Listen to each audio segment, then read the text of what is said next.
What did Chris Paul's performance prove?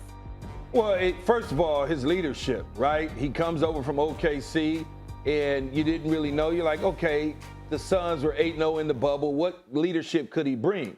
And then you look up, and they study just chipping along as the season goes. And you're sitting there saying to yourself, okay, this team is for real. So you now have to push out everything and all the doubt in your mind out the way. And now he's a little bit older. She's like, well, can Chris Paul do some things? Now playoff time comes. He hurts his shoulder. That becomes problematic. He stays in the game. They knock down the Lakers. They take care of business against the Lakers. And then they move forward. And now you look up and he's in the finals. When you talk about Chris Paul, you can't talk about him without saying, but he has yet to get to a final. Now you can. And now the conversation is, can he win a final to go along with everything else that he's done as in his NBA career? He's been nothing but a leader, whether it's on or off the court. And so you can tell based on the 2 games he missed that he led this team prior to missing those 2 games because they took whatever little bit that he gave them and applied it to be able to go up 2-0. And when they went up 2-0 and he came back in that first game and things was a little bit slow and people was questioning whether or not it was the right mix and chemistry at that point in time. And now you can see why he got back on the floor, dropping 41 points on their head and getting out of there against the team that he used to play for. So I'm sure it was bittersweet, but he still got to give me them tears. Well, he's not going to cry. He's a damn good number one, Keyshawn. So you may want those tears, my brother, but you're not going to get them with all 123 postseason games he finally gets to the NBA Finals. 2 things. Number one, State Farm premiums are going to go up because of what Chris Paul's able to do, getting his team to the NBA Finals for the first time in his career. So that's number one. But number 2, his legacy didn't need to be proved anything to me, and here's why. Chris Paul's always been that kind of guy that people have always said, okay, does he have too much of an edge? Is he too much of a leader? Does he have too much of the basketball? Does he hog it the whole 9 yards? I'm thinking, well, you're one of the greatest point guards of all time. Things are going to be a lot better when the ball is going to be in his hands. And what did he do? He closed out the Denver Nuggets by closing out in that series, by winning 4 in a row against that team. And then when they had to have it last night, it's one thing to have 41. You put a 41 burger against the Clippers, but you go 7 of 8 from the 3-point line. You also have no turnovers in 35 minutes of action when you control everything. They tried everything possible to stop you. And I can't even imagine, Charlie and Keyshawn, what the narrative would have sounded like if they did not win this series, because I firmly believe if they did not win Game 6 last night, I could see the Phoenix Suns losing in 7 because that pressure would have been immense. I don't know if they would have been able to handle it very well. And for the first time, the Clippers would not have to worry about pressure being on them when it comes to a playoff series because everybody was waiting for that team to clip, and they didn't do it. They fought hard. So for me, his performance doesn't have to prove anything to me. He's been a top 5 point guard on my list all time in the history of the NBA.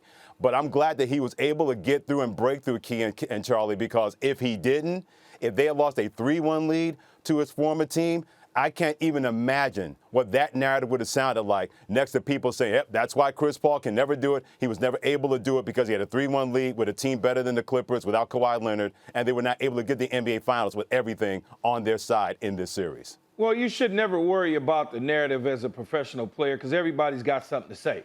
I think his body of work speaks for itself. There's no question about it. That's one of the reasons Chris Paul said, don't even talk to me about 3-1 because we have business to finish. And so when you look at it, he was able to deliver the goods in the brightest moments.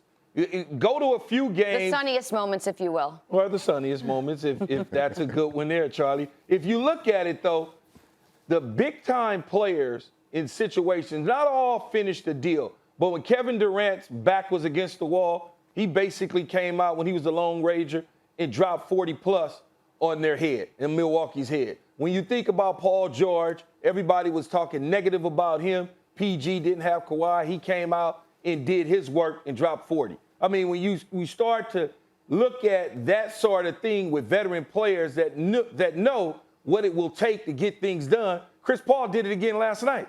Okay, down the stretch, the Clippers closed the gap, I think, to about 7 points. He turned on the gas. He had 14 of the 16 points in that stretch. That shows you leadership. He look what he did for DeAndre Ayton since coming over from OKC. Mm-hmm. DeAndre Ayton gave him credit about him being able to get him to play a certain way. So it's like This is more to me than just basketball legacy on and off the court. You made a joke about State Farm. That's important. Those little bitty things are so important in professional sports. What are you on and off the court? What are you in your community? And he's been nothing but the best. Keyshawn, I'll echo this standpoint, what you had to say from when it comes to Chris Paul this way. I think people seem to forget how many times he's had those clutch kind of moments when he played the Houston Rockets. They didn't get the NBA Finals, and everybody pointed the finger at him saying it was your fault. And everybody was saying, well, wait a minute. The reason that you were even in competition with Golden State was when Chris Paul was going off, they couldn't guard him. They had a hard time guarding him. And then when he got injured, they weren't the same basketball team. But they blamed him for that. When things didn't go well with the Clippers, he was there for 6 years. When things went haywire at the end, plenty of people pointed the finger at him thinking, well, the reason you were competitive and people even talking about you in that way was because of what Chris Paul brought to the table.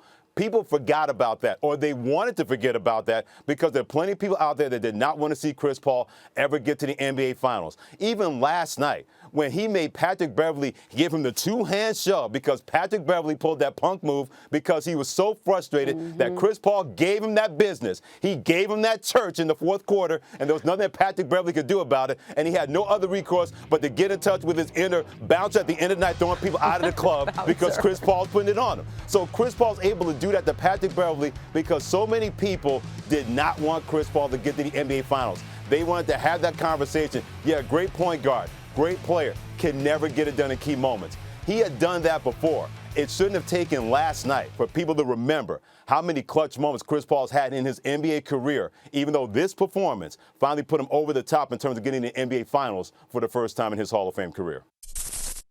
Thanks for watching ESPN on YouTube. For live streaming, sports, and premium content, subscribe to ESPN+.